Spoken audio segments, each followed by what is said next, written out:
अंग्रेजों द्वारा कलकत्ता में निर्मित दुर्ग का नाम क्या है? What is the name of the fort built in Calcutta by the British? भाई कलकत्ता में एक किला बनाया गया था। भारत में अगर सही ढंग से देखा जाए तो अंग्रेजों की लड़ाई भारत में यहीं से शुरू हुई। न ये किला बनता और ना ही सिराजुद्दौला इस किले का विरोध करता।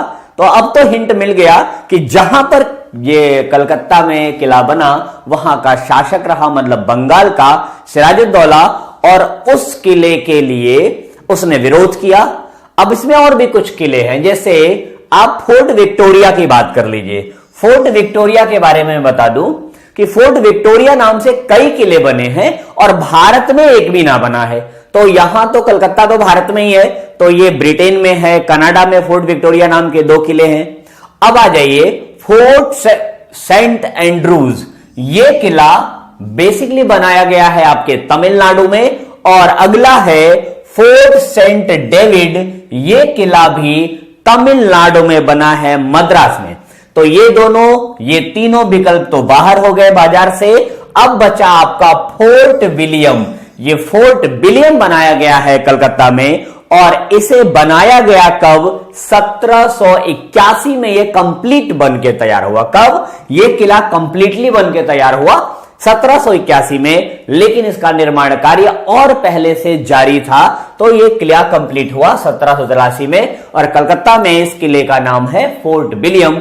इसी का निरीक्षण करना चाहता था, इसी को रोकना चाहता था सिराजुद्दौला। इसी को लेकर के अंग्रेजों से और बंगाल के नवाब सिराजुद्दौला से विरोध शुरू हुआ, और वहीं से जो है प्लासी का युद्ध कहीं ना कहीं सृजित हुआ और भारत की गुलामी का दरवाजा खुला। तो यह रहा आपका पहला सवाल। अब आते हैं दूसरे सवाल पर। निम्नलिखित में से कौन भारत आने वाला पहला अंग्रेजी जहाज है? तो इसमें तो वो जहाज मुझे दिख ही नहीं रहा है जो उस बेड़े में सबसे प्रधान जहाज था। मैं आपको बता दूं कि कैप्टन हॉकिंस जिस जहाज से आया था वो 1608 में भारत आया, और जिस जहाज से आया था उसका नाम था हेक्टर। और ये आपके केबीसी में भी पूछा गया सवाल है, जिसकी कीमत शायद 1 करोड़ थी। ठीक, और इस जहाज के बेड़े में कई और जहाज भी शामिल थे। इस जहाजी बेड़े में मूलतः जो है कई जहाज शामिल थे, लेकिन सबसे प्रमुख जहाज कौन सा था? हेक्टर, जिस पर कैप्टन हॉकिंस मौजूद था। और यह भारत पहुंचा था 1608 में। और इस जहाजी बेड़े हेक्टर में शामिल था जो जहाज, उसका नाम है रेड ड्रैगन। तो इस क्वेश्चन का आंसर हेक्टर के अभाव में रेड ड्रैगन होगा, और वास्तविक रूप में इस बेड़े में हेक्टर ही प्रमुख जहाज था। तो भारत आने वाला पहला अंग्रेजी जहाज होगा रेड ड्रैगन, इस ऑप्शन के हिसाब से। क्लियर?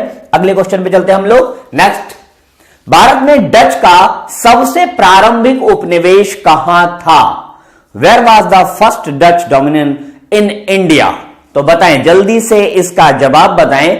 बेसिकली मैं बता देता हूं कि यह उपनिवेश बना 1605 में। ठीक, और डच बेसिकली कब आए?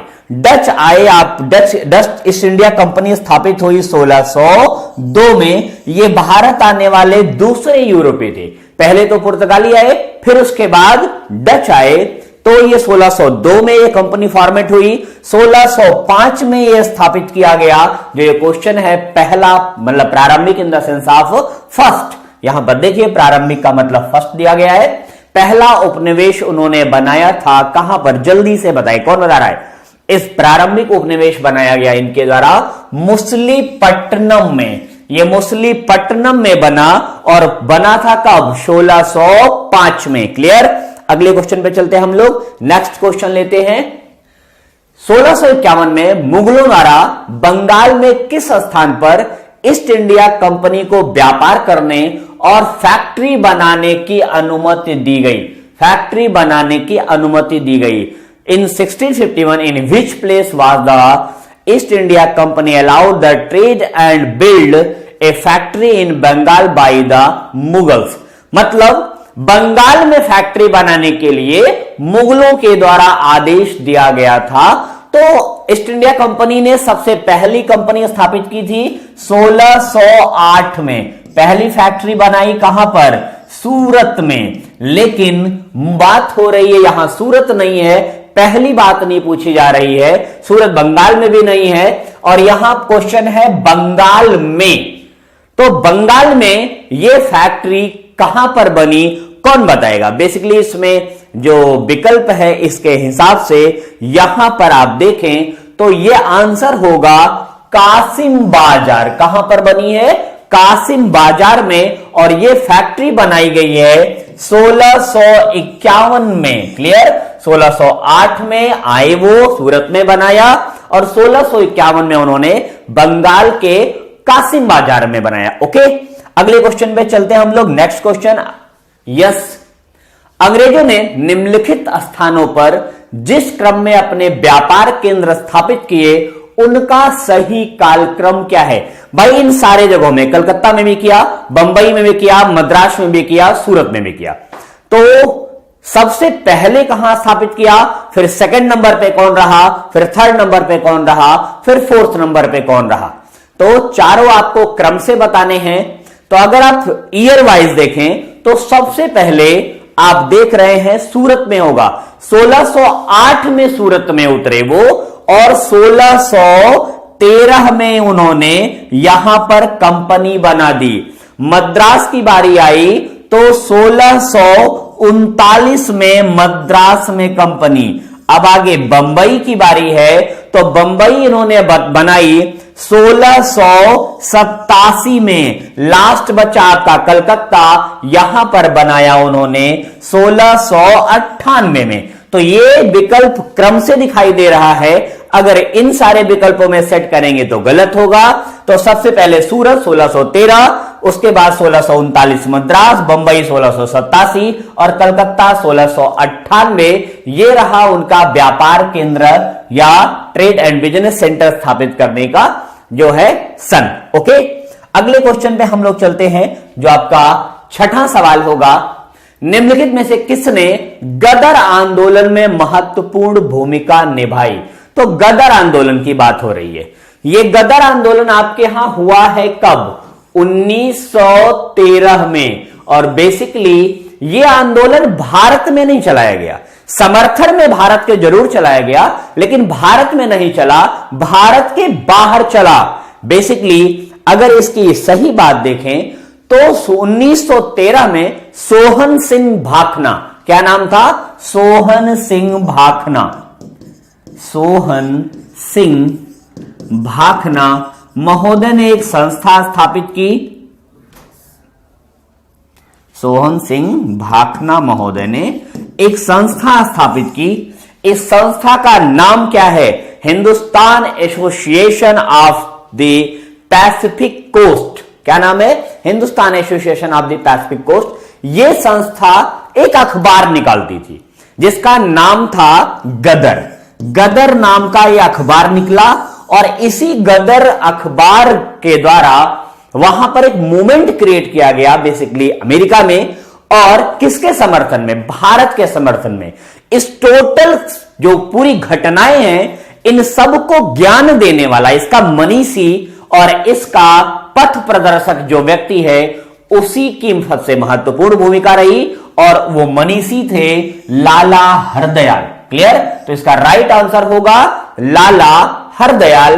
तो गदर आंदोलन के प्रणेता अगर माना जाए तो लाला हरदयाल थे, क्योंकि किया सब कुछ जरूर सोहन सिंह भाखना ने, लेकिन मानसिक बुद्धि कहां से मिली, सोच कहां से मिली, थिंक टैंक कौन था? वो थे लाला हरदयाल। क्लियर? अगले क्वेश्चन पे चलते हैं हम लोग। नेक्स्ट क्वेश्चन, यस, 1914 में भारतीय राष्ट्रीय दल की बर्लिन में स्थापना किसने की? तो बर्लिन है कहां? बर्लिन आपका है जर्मनी में। बात भारत के बाहर की हो रही है। तो जर्मनी में भारतीय राष्ट्रीय दल, बहुत सी ऐसी भारतीय राष्ट्रीय दल या भारतीय कांग्रेस, इस प्रकार की तमाम पार्टियां भारत के बाहर स्थापित की गई हैं। उनमें से एक दल भारतीय राष्ट्रीय दल भी है जिसकी स्थापना की गई है कब? 1914 में जर्मनी में। और स्थापना की किसने? बर्लिन ने। 1914 फर्स्ट वर्ल्ड वॉर की घटना है, प्रथम विश्व युद्ध उस समय हो रहा है। बेसिकली इनमें से एक व्यक्ति ऐसा है जो पैदा हुआ है तिरुवनंतपुरम में और उसका जन्म हुआ है 1891 में। उस व्यक्ति का नाम है चंपाकरण पिल्लई। ये 1891 में पैदा हुए। 1891 कहां पर? तिरुवनंतपुरम, तिरुवनंतपुरम में पैदा हुए और इनकी मृत्यु हुई 1934 में। ये तिरुवनंतपुरम में पैदा हुए, 34 में मरे कहां? ये जर्मनी में। और इन्होंने ही यहां पर जर्मनी में भारतीय राष्ट्रीय दल की स्थापना की। तो काफी फेमस नाम है, लेकिन आपके भारतीय इतिहास में यह सवाल बनता थोड़ा कम रहा है, लेकिन जब बनता है तो बत्ती गुल मीटर चालू हो जाता है। अगले सवाल पे आते हैं।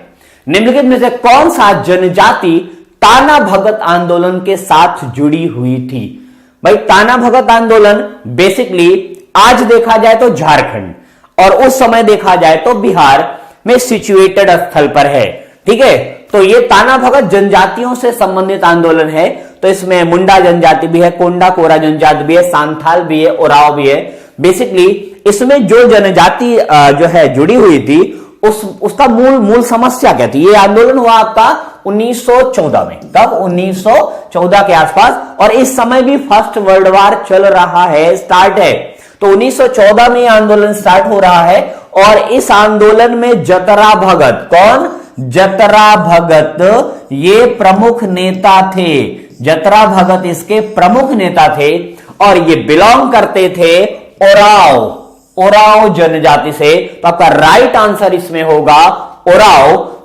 यह आंदोलन बेसिकली चलाया किसके लिए गया था? इस समय समस्या थी सबसे बड़ी, एक तो कर वृद्धि, दूसरी सेठ साहूकारों की व्यवस्था, सेठ और साहूकार जो अंग्रेजों से मिले हुए थे, और उसके साथ दूसरी सबसे बड़ी समस्या थी वो थी चौकीदारी कर। क्या थी? चौकीदारी कर। तो प्रश्न बन सकता है कि चौकीदारी कर के विरुद्ध आंदोलन कौन सा चला? तो वो था ताना भगत आंदोलन। इसी आंदोलन को जतरा भगत आंदोलन भी कहते हैं और इससे संबंधित जनजाति आपकी है ओराव। क्लियर? अगले क्वेश्चन पे चलते हम लोग। नेक्स्ट वो ये है कि मंगल पांडे ने 1857 के विद्रोह की पहली गोली चलाई थी। उन्होंने एक साथ दो लोगों को निपटाया था, दो अंग्रेजों को निपटाया था। ठीक, तो उन्होंने पहली गोली कहां चलाई थी? बेसिकली मंगल पांडे जो है 34वीं इन्फेंट्री, कौन सी? 34वीं इन्फेंट्री के जवान थे और ये पोस्टेड जिस जगह थे वह जगह जो है बैरकपुर। और इसी बैरकपुर में इन्होंने गोली चलाई थी 29 मार्च। कब? 29 मार्च सन 1857 को। और इन्होंने एक आदमी को गोली मारी थी और दूसरे व्यक्ति को चाकू से, बंदूक की संगीन से मारा था। जिसको संगीन से मारा था उसका नाम है लेफ्टिनेंट बाग, लेफ्टिनेंट बाग। और दूसरा ह्यूशन, क्या नाम है? ह्यूर्शन। ह्यूर्शन महोदय को इन्होंने गोली मारी थी। तो पहली गोली इन्होंने चलाई किसके विरुद्ध? ह्यूर्शन के विरुद्ध। ह्यूर्शन को मारा और बैरकपुर छावनी में 29 मार्च 1857 को। क्लियर? तो ये रही मंगल पांडे की पहली गोली जिसने पूरे देश को आंदोलित किया। बाद में खैर अगला, नाना साहेब का दूसरा नाम क्या था? ये सीरीज का, आज के सीरीज का आखिरी सवाल है और जल्दी से इसका उत्तर बताइए। रामचंद्र पांडुरंगा, धोंधू पंत, तात्या टोपे या कुंवर सिंह। इन चार नामों में कौन सा नाम था? नाना साहब बेसिकली पेशवा के वंशज थे। किसके? पेशवा के वंशज थे। ये पेशवा बाजीराव, किसके? पेशवा बाजीराव, पेशवा बाजीराव के दत्तक पुत्र थे। क्या थे?